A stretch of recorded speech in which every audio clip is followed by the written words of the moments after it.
Bueno, como les decíamos, vamos a seguir hablando de la situación en Haití. Una persona muy conocedora de estos temas es el doctor Juan Miguel Castillo Pantaleón, con quien hemos hablado en otras ocasiones de lo que está pasando en la vecina isla. Muy buenos días, doctor.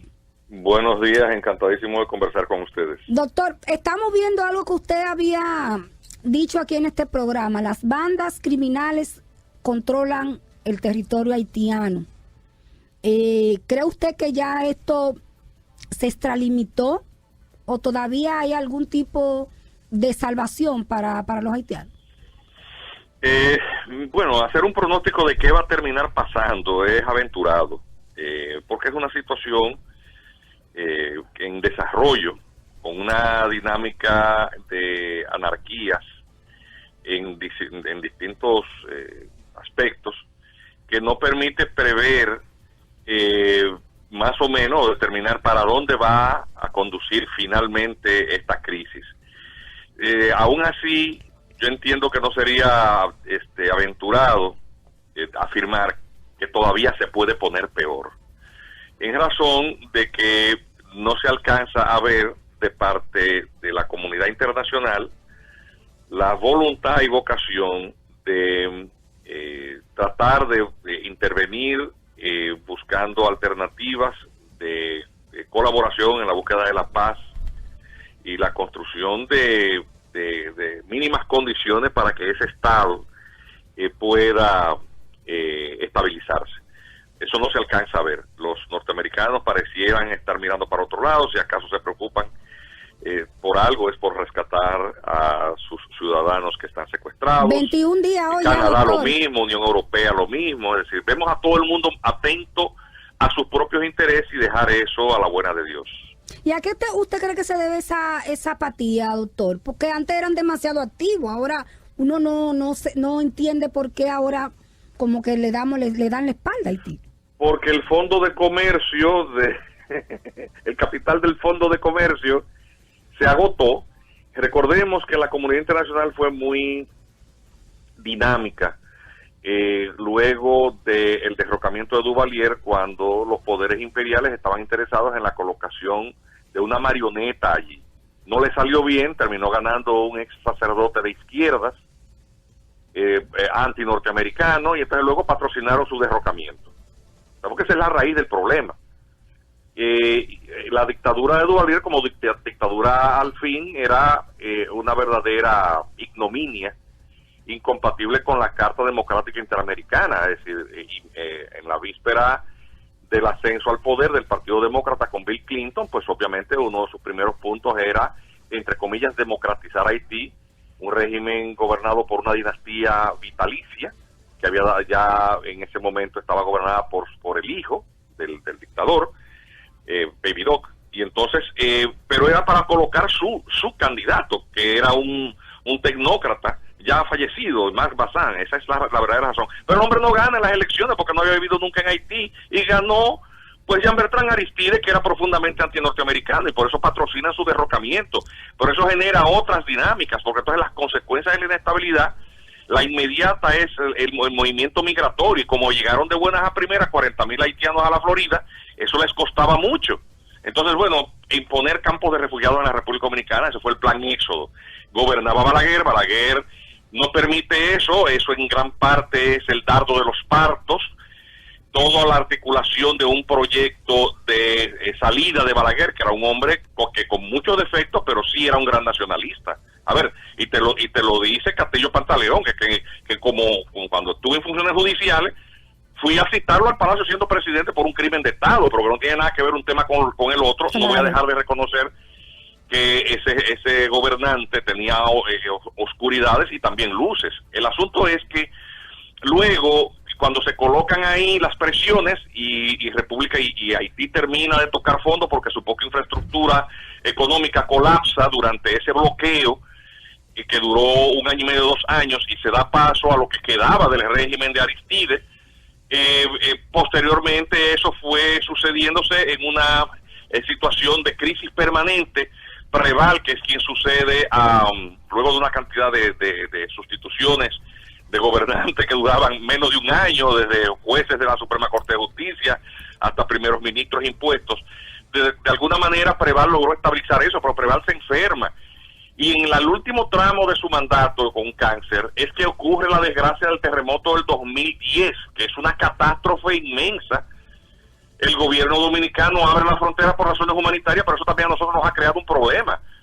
Nos ha creado un problema interior que todavía estamos pagando las consecuencias de eso y de otras malas políticas o políticas desacertadas desde el punto de vista migratorio, por razones humanitarias una, y luego por congraciamiento con los intereses de las potencias para con ello facilitar el continuismo, que fue lo que hizo Danilo Medina.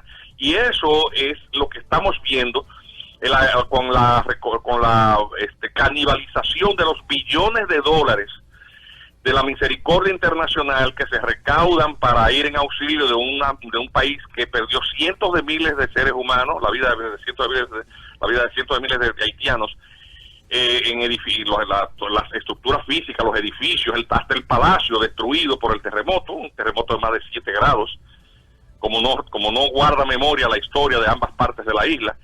Y pues se dedica, ese que había sido el gobernante que pretendía colocar a Haití como si fuera su finca personal, pasa a administrar esos fondos que se recaudan internacionalmente, y hasta los organismos multilaterales pasan por una verdadera crisis ética. Bueno, el caso de Cruz Roja recauda 600 millones de dólares para construir viviendas. Construyeron 5 casitas modelo sin ni siquiera instalaciones sanitarias y se robaron el dinero. Dios. Y eso y de ahí salió el dinero para una campaña electoral de la mujer de ese señor. Es decir, el dinero se acabó. La misión multilateral que costó billones de dólares, porque a Haití le han gastado más de 30 billones de dólares para supuestamente reconstruir su democracia, se patrocinó cuando se hicieron las elecciones después del terremoto e imponen un señor que ni siquiera había ganado, había quedado en tercero, que es Martelly, porque era un sello gomígrafo. Y Martelly sobrevive también a su vez canibalizando recursos públicos, pero de Petrocaribe, porque todo el resto no lo manejó él, lo manejaron los Clinton y todas las cáfilas de ONGs que canibalizaron eso. El Fondo de Comercio se agotó, una vez se agotó el dinero y se lo robaron, pues dejaron el lío hecho. Y el partido Ted Calais patrocina la sucesión a Jovenel Moïse, que tampoco gana, porque quien gana es Yusel Stan.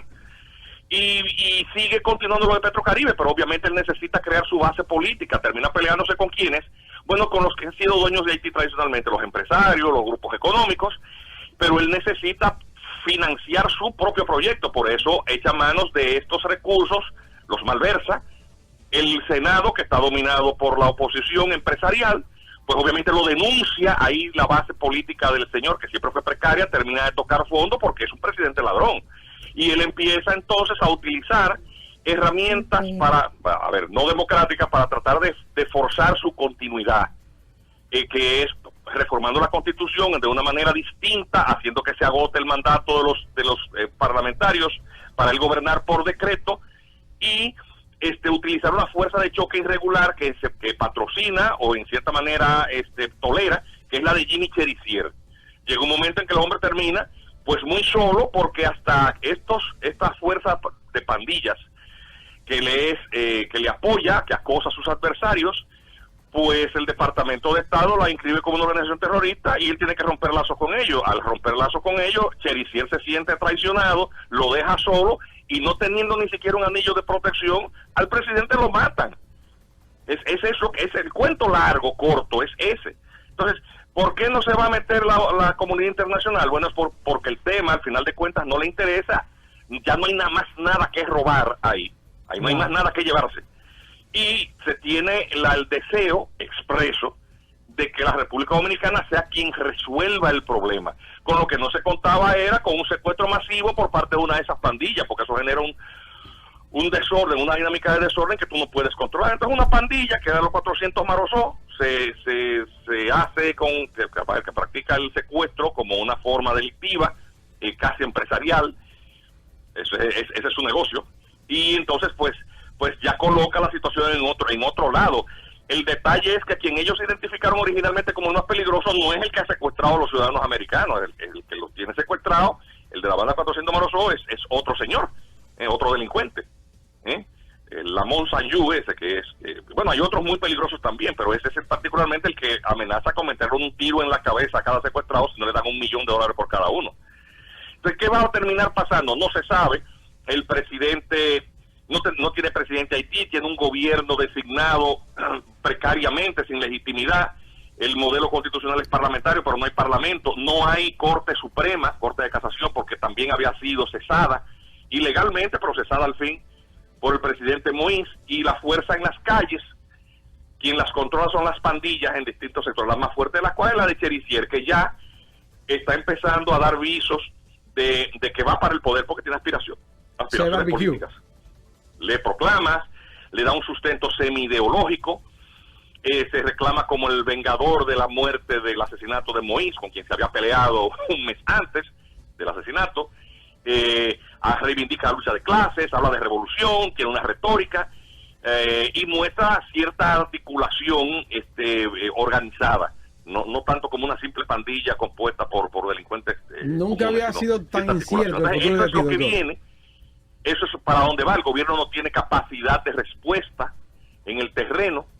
El jefe de policía tuvo que renunciar por eso, y el gobierno está obviamente acéfalo de un liderazgo. Los partidos políticos muy fragmentados, no hay liderazgos, la sociedad civil de por sí desprestigiada no tiene los recursos que estaba acostumbrada a canibalizar, que son los de las ayudas internacionales, que también han cesado. Y bueno, pues del lado dominicano empiezan también, del lado norteamericano empiezan las presiones de repatriaciones. Es decir, hay una situación en Haití insostenible que no se sabe en qué va a parar. Incierto totalmente el futuro de Haití, como usted plantea. Entonces, ¿cuál es la salida desde el punto de vista de la comunidad internacional? Mira, herramientas dentro del marco del derecho internacional público no hay muchas. Recordemos que el principio cardinal sobre el cual descansa el derecho internacional público es el de no injerencia o no intervención, que solamente tiene las siguientes atenuantes. Cuando un Estado se convierte en una amenaza para la paz, pero entendido esto desde el punto de vista bélico. Cuando un Estado, un gobierno, es un violador a gran escala de los derechos humanos. No es el caso tampoco. Y cuando hay una catástrofe humanitaria que requiere la intervención de la comunidad internacional, porque las dimensiones de esa catástrofe sobrepasan las capacidades del gobierno de ese Estado. Entonces, en esas tres atenuantes que ha admitido el derecho internacional, la comunidad internacional válidamente interviene agotando los procedimientos que están previstos en la Carta de las Naciones Unidas. El Consejo de Seguridad, una resolución, bla, bla, bla. Es decir, las tres causales no incluyen una situación de facto, que es una categoría de las ciencias políticas y económicas, que es la de los estados fallidos. Es decir, el estado fallido es un concepto, pero no es una figura del derecho internacional público. No sé si entienden el matiz.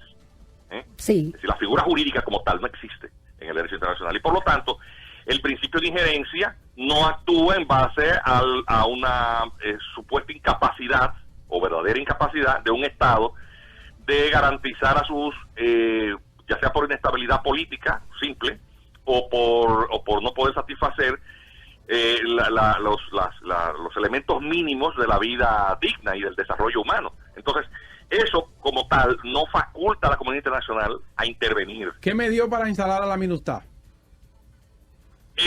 Bueno, pues la MINUSTAH interviene en medio de una violación a gran escala de los derechos humanos con una dictadura, una troika militar, y posteriormente se prolonga luego del terremoto. En ambos casos, las causales eran, vamos a decir, aceptables. Eran válidas. Bien. Pero en esta ocasión eso no está pasando. Entonces, hay herramientas, otras herramientas de derecho internacional público que puedan servir. La respuesta es que no son muchas. Está la del fideicomiso, que hay gente que la menciona, pero eso no aplica. El fideicomiso es para territorios descolonizados, es decir, potencias que abandonan a su suerte excolonias, y entonces la comunidad internacional en fideicomiso hasta actúa, coloca estos territorios y sus poblaciones bajo una tutela hasta que logran estabilizarse y lograr el suficiente nivel de organización como para darse autogobierno y luego entran a la Comunidad Organizada de Naciones. El fideicomiso, por lo tanto, tampoco aplica. Anda. Entonces, situaciones excepcionales de asistencia, como lo que se hizo con las naciones del Pacífico, luego que resultaron muy afectadas luego de la conflagración de la Segunda Guerra Mundial, lo que le llamaron el Plan Marshall, es una experiencia, pero que de la cual no quedó una figura permanente prevista en el derecho internacional, sino que fue una cuestión ad hoc, provisional.